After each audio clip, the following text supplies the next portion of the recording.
Vamos então unir os nossos pensamentos, pensamento em Jesus, pedindo ao Pai licença para falar do seu Evangelho e que Ele nos alcance, na medida exata que cada um de nós precisamos para dar razão ao verdadeiro motivo para o qual viemos para esta casa planetária. Ninguém deixa esse planeta com um único centavo que seja, mas a fortuna da caridade, em que a mão esquerda não sabe o que a direita está doando, a fortuna do amor ao próximo como amamos a nós mesmos e aos muito próximos, a fortuna da compaixão, da compreensão, a fortuna da tolerância, a fortuna da fé que está no Evangelho de Jesus. Essa sim, podemos amealhar e levar para a eternidade do nosso espírito. Então que possamos ouvir, refletir e principalmente criar ânimos, coragem e atitude para praticar em nossas vidas o Evangelho de Jesus. Que assim seja. Oi pessoal, é um prazer mais uma vez estar falando com vocês nesse modo virtual, em plena pandemia, nesse mês de março de 2021. Na verdade, estamos vivendo um momento crítico desse mal que acometeu toda a humanidade, mas, sem dúvida nenhuma, é um momento, é uma oportunidade que todos nós temos diante desse quadro adverso, dessa expiação, dessa dor, porque toda a humanidade está passando, para fazermos a nossa reforma íntima, para revermos os nossos valores, as nossas atitudes, a nossa forma de encarar o nosso dia a dia enquanto encarnados e, principalmente, dar ânimos, coragem e atitude para mudarmos e evoluirmos espiritualmente. Aliás, o tema de hoje vem bem ao encontro desta minha fala inicial. É denominado Brilhe Vossa Luz.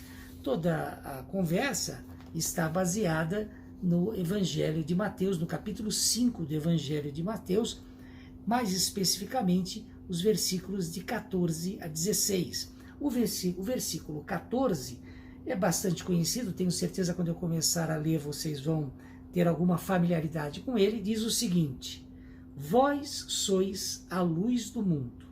Não se pode esconder uma cidade situada sobre uma montanha. Esse é o versículo 14. Versículo 15. Nem se acende uma luz para colocá-la debaixo do alqueire, mas sim para colocá-la sobre o candeeiro, a fim de que brilhe a todos os que estão em casa. E o 16.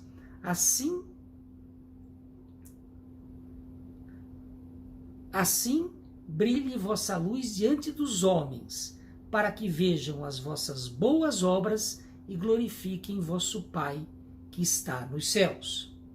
Esse capítulo 5 do Evangelho de Mateus, ele começa com as bem-aventuranças. Jesus está numa montanha, tem uma multidão, multidões, como o texto fala, e Jesus fala das bem-aventuranças para aquele povo que estava aguardando o pronunciamento do Mestre. E todos lembram, as bem-aventuranças fala que o reino dos céus é para os oprimidos, para os pequenos, para os injustiçados, para os que sofrem perseguições, enfim, para as pessoas que sofrem nesta casa planetária. E logo em seguida, Jesus fala que não adianta o sal que não salga, o sal que perdeu o seu sabor, ele não serve para nada, ele pode ser jogado fora.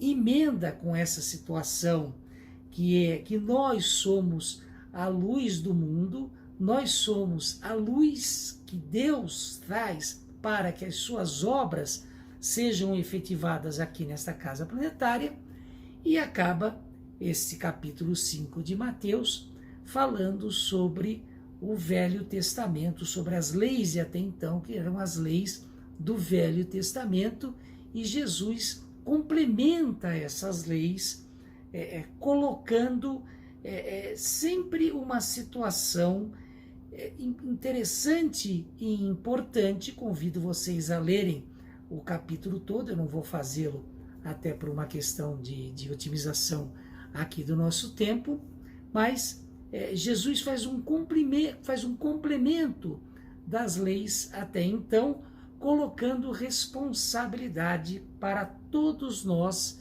de que essas leis que que são as leis da moral, as leis do bem, as leis que foram sempre ensinadas, são eternamente ensinadas, elas têm valor quando nós damos luz a ela, quando nós damos foco a elas dentro do Evangelho de Jesus.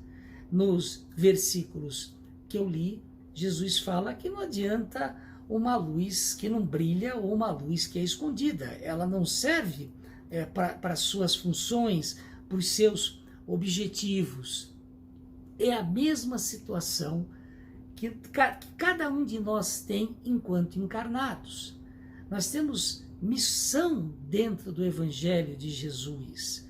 Nós temos missão para com a gente mesmo, dentro do nosso desenvolvimento espiritual. E somos convidados a exercer essas missões na sua plenitude. E vejam, o Evangelho não está se referindo para que façamos uma grande obra, para que façamos uma grande transformação. Evidentemente, aqueles que podem, aqueles que têm esta coragem de empreender para com o outro, para com o semelhante, para os que sofrem mais, um tanto quanto melhor, um tanto quanto mais produtivo a passagem dessas pessoas, dessas almas aqui nesta casa planetária. Mas a grande maioria de nós tem como missão cumprir os destinos, os desígnios enquanto encarnados dentro do progresso espiritual que viemos buscar aqui nesta casa planetária. E aí é que o Evangelho se refere que a nossa luz deve brilhar. O Evangelho segundo o Espiritismo, no capítulo 17, o item 3º do capítulo 17, ele trata o homem de bem. Eu vou ler um trecho aqui porque é bastante interessante, por favor se atentem.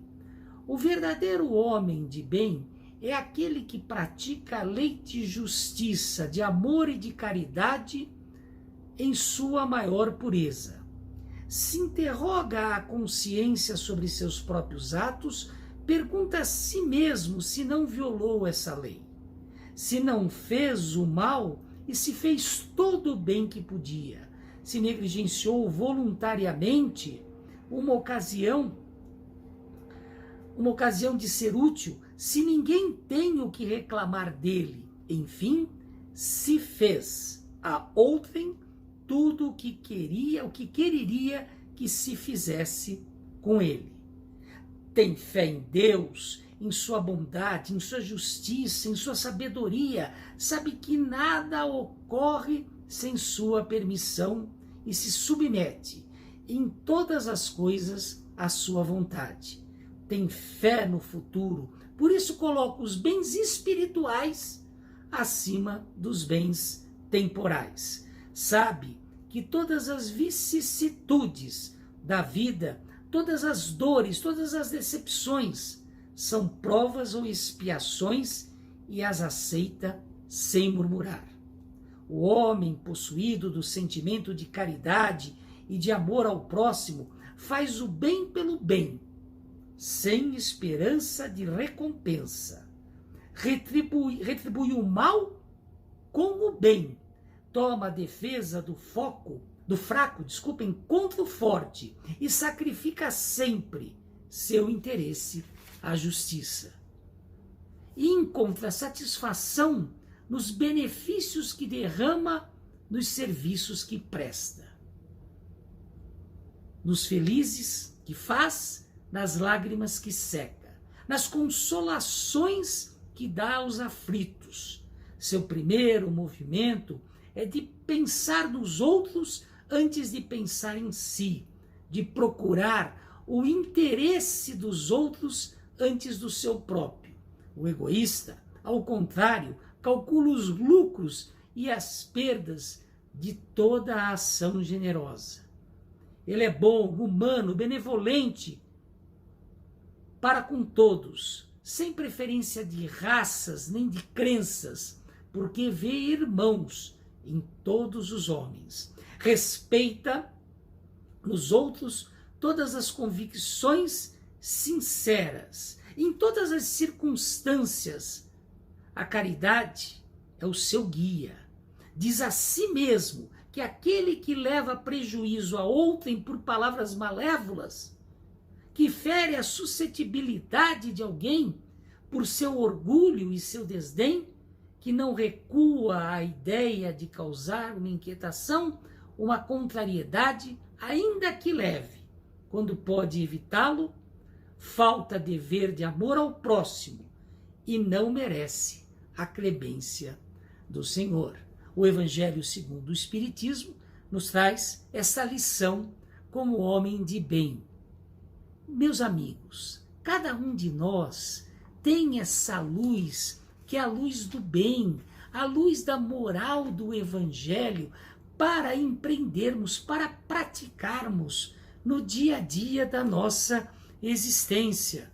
Convenhamos que é mais fácil que a gente imagina. Como eu estava dizendo há poucos minutos atrás, o Evangelho, a superioridade maior, a superioridade espiritual, o próprio Deus, quando nos criou como espírito e quando nos possibilitou a encarnação, não nos designou, em regra, uma grande obra para fazermos. Ele designou, sim, que evoluíssemos. E essa evolução cabe a cada um de nós acelerar o passo, empreendê-la, fazê-la de forma consciente com os nossos atos. E convenhamos, o que eu acabei de ler são coisas absolutamente possíveis no nosso dia a dia, na nossa existência. Os deslizes que nós cometemos são perdoados, mas temos que ter foco que estamos no caminho do bem, no caminho da luz do Evangelho, no caminho da caridade, do amor ao próximo de forma genuína, sem questionar a quem, sem nos preocuparmos se a pessoa é de determinada tendência, de determinada situação, tem determinado credo, tem determinada orientação, seja ela de que ordem for. A gente foca na necessidade daquele irmão e perseguimos a vontade de ajudá-lo, o ânimo de procurar estar presente em todas as situações possíveis. A grande maioria das vezes achamos que só podemos ajudar as pessoas se o fazemos de forma material. Não é isso que o Evangelho fala. O Evangelho fala em se ajudar, em se auxiliar indistintamente, de todas as formas. É evidentemente que a ajuda material é importante. Em momentos, na fase em que nós vivemos atualmente na humanidade, as pessoas muito mais sofridas, a pandemia causa mazelas ainda maiores, evidentemente que a ajuda material é importante, mas o consolo da palavra, mais o auxílio genuíno, a mão estendida para os que precisam de auxílio, de ajuda, até de se procurar ajuda material para aqueles que precisam, reunindo os amigos, indicando instituições que possam fazê-lo e, principalmente, oferecendo a palavra amiga, o consolo, a atenção genuína. Isso cada um de nós pode fazer, e afastando o mal, afastando as palavras maledicentes, afastando as fofocas, afastando o pensamento negativo, procurando sempre as vibrações que engrandecem, que trazem a luz do Evangelho. Aí cumprimos o nosso papel de ser luz no mundo, como Jesus assim colocou, porque o Pai sabe que as obras dele são realizadas por nós, a efetivação do amor que ele ensinou, que ele nos deixou, que ele se sacrificou por isso.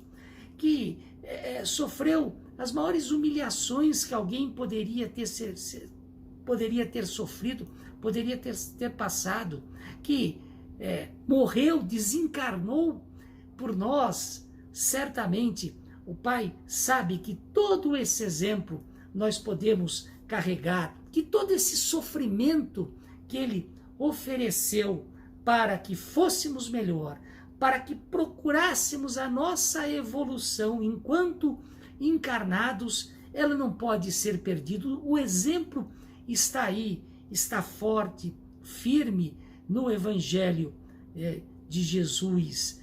A importância que cada um de nós temos para nós mesmos dentro do nosso propósito evolutivo e com essa ação para a humanidade como um todo é muito grande. A gente não pode se apequenar, a gente não pode achar que somos insignificantes nessa obra, mas precisamos ter coragem, atitude, precisamos estar atentos, vigilantes e fazer e desenvolver e trazer a verdadeira luz do amor, da fraternidade, da caridade, da compreensão, de atenção aos que necessitam, a todos em geral, nos pequenos gestos, mas nas mínimas coisas que fazemos, porque essa luz, ela se irradia, essa luz, ela toma uma proporção muito grande.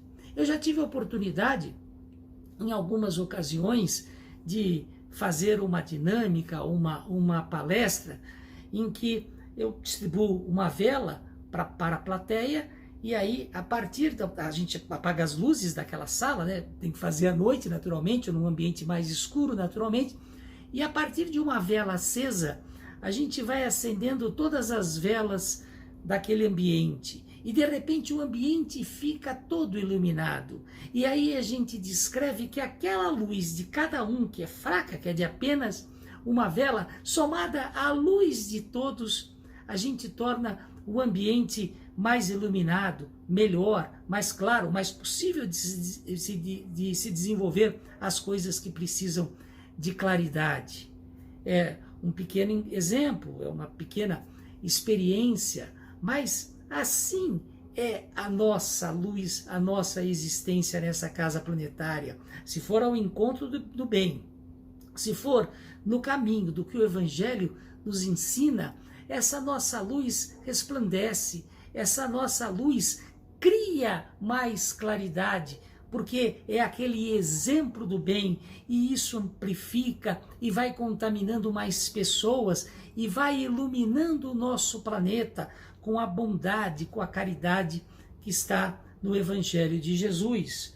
O livro Fonte Viva, que o Emmanuel ditou para o Chico Xavier, no item 105, que se refere a esse capítulo 5 do Evangelho de Mateus, ele fala aqui especificamente do versículo 14, mas o versículo 14, 15 e 16, conforme eu li para todos nós, ele trata dessa situação que nós somos a luz. Ele diz o seguinte: se nos compenetrarmos, pois, da lição do Cristo, interessados em acompanhá-lo, é indispensável a nossa disposição de doar as nossas forças na atividade incessante do bem, para que a Boa Nova, o Espiritismo, brilhe na senda da redenção para todos. Cristão sem espírito de sacrifício é lâmpada morta no santuário do Evangelho. Eu vou repetir. Cristão sem espírito de sacrifício é lâmpada morta no santuário do Evangelho. Busquemos o Senhor oferecendo aos outros o melhor de nós mesmos. Sigamo-lo auxiliando indistintamente. Não nos detenhamos em conflitos ou perquirições sem proveito. Vós sois a luz do mundo, exortou-nos o Mestre, e a luz não argumenta, mas sim esclarece e socorre, ajuda e ilumina. Vejam, meus amigos, que sabedoria, que importância esse ensinamento. Nós somos convidados, nós somos questionados, nós somos levados dentro do Evangelho a ser a luz do mundo. Jesus disse isso, Cristo disse isso. E o que é essa luz do mundo? É a luz da bondade, a luz da caridade, a luz do homem de bem, como eu disse, como eu falei, do Evangelho segundo o Espiritismo, capítulo 17, item 3. Ou seja, nós somos levados, guindados, convidados, estimulados a sermos esses homens de bem, dentro das coisas que fazemos no nosso dia a dia, dentro das situações que estão ao nosso redor. Nós somos convidados a ser tolerantes, nós somos convidados a dar a todas as pessoas indistintamente o amor genuíno, nós somos convidados a sermos fraternos, nós somos convidados a praticarmos a caridade acima de tudo. Nós somos convidados a seguir o exemplo de Jesus. E com isso, esta luz que passamos a ser, fazendo todas essas situações, se irradiam, elas brilham, elas prosperam, elas crescem, elas iluminam as pessoas que estão ao nosso redor, os ambientes em que convivemos, enfim, elas progridem e prosperam. E essa prosperidade espiritual que contamina a humanidade como um todo, certamente faz e certamente busca e certamente encontra necessitados. E com essa situação, a humanidade fica melhor, o mundo fica melhor e a obra de Jesus se concretiza. Sim, com a nossa pequenez, com as nossas situações singelas. É isso que o Evangelho nos traz. Vamos refletir sobre isso. Vamos refletir sobre esse papel que temos. Se estamos efetivamente fazendo as nossas ações neste caminho, ou se estamos perdendo a paciência, ou se estamos colocando a culpa em outras pessoas, ou se estamos colocando que as situações neste momento são adversas, estamos dando desculpas a nós mesmos e a oportunidade que temos de evolução, mesmo neste momento adverso da humanidade. Talvez, neste momento adverso, é que precisamos estar mais concentrados no Evangelho de Jesus, estarmos mais concentrados em o quanto podemos fazer a diferença. Eu pus um questionamento, talvez, porque cada um de nós tem a oportunidade de fazer essa diferença, mas cabe a nós fazê-la. A dúvida aí é se vamos fazer a diferença, é se vamos estar conscientes, vigilantes, orando, atentos para fazermos essas modificações pequenas em nossas atitudes, em nossas vidas, ao encontro do bem. E com isso, criar essa luz que Jesus nos traz e nos oferece para modificar a nós mesmos e a humanidade como um todo. Reflitam sobre isso. Vamos estar atentos nas nossas atitudes, no nosso dia a dia, para o quanto podemos fazer diferente e o quanto podemos colaborar para iluminar os nossos caminhos, as pessoas que convivem com a gente, os ambientes nos quais convivemos, nos quais estamos no nosso dia a dia, e o quanto esta nossa luz, pequena, singela, mas capaz de fazer modificações na humanidade, pode ajudar na obra do Senhor. Que assim seja. Vamos então mais uma vez unir os nossos pensamentos, pensamento em Jesus, agradecendo ao Pai por ter ouvido, por ter refletido sobre o seu Evangelho e principalmente vamos nos comprometer a colocá-lo em nossas vidas, a praticá-lo, a trazer a luz que o Evangelho convida que cada um de nós seja, que cada um de nós se transforme para que a humanidade melhore a partir das nossas pequenas atitudes e assim este planeta se transforme no planeta de brilho que está previsto dentro da evolução do Pai, dentro da evolução que todos nós esperamos. Que assim seja. Meus amigos, muito obrigado por terem me ouvido. Espero estar com vocês brevemente em outras situações. Cuidem-se, o momento ainda é de muito cuidado e que a luz do Evangelho de Jesus alcance a todos nós. Que assim seja.